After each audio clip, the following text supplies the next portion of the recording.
11 ساکن جماعت سرخ ناحیه اسفره تابستان سال گذشته با جرم عضویت و تبلیغ حزب حالا ممنوع نهضت اسلامی از 5 تا 8 سال زندانی شدند.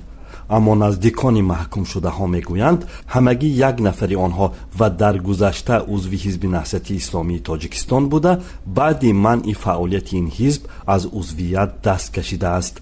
رحیم جان رازیقوف برادر معروف رازیقوف که به 8 سال حبس محکوم شده است میگوید لیکن آنها یگان نفر اعضای حزب نهضت اسلام نیستند بجز یک نفری که عبدالله مرسیف الله می باشد.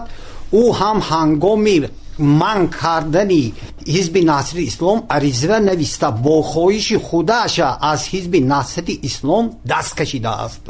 لیکن ما از این حکم سودی شهر اسفره ما تماما ناراضیم. خویش و تبارانی محکوم شدگان.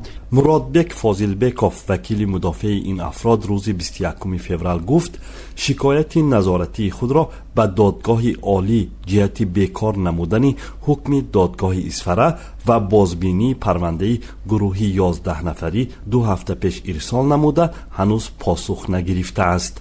بنا به تفتیشات پیشکی و دادگاهی 3 نفر از گروه 11 نفری از قبل عضو حزب نهضت اسلامی تاجیکستان بودند و بعد منع فعالیت آن در کشور نیز فعالیت خود را قطع نکرده 8 نفر شریکان دیگری خود را به این حزب ممنوع شامل نمودند و همین طور به قول دادگاه با راه پنهانی یک جزئی سازمانی این حزب ممنوع را تأسیس دادند.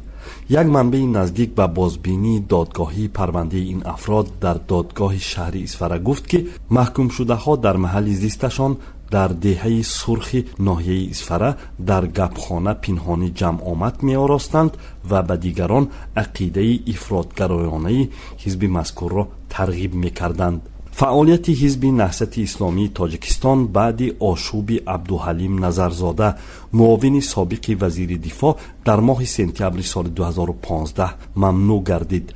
دادستانی کل این حزب را هدایتگر و طرحریز آشوب و دادگاه عالی سازمانی تروریستی نامید. اما رهبریت این حزب ممنوع در خارجه بارها این اتهامات را رد کردند.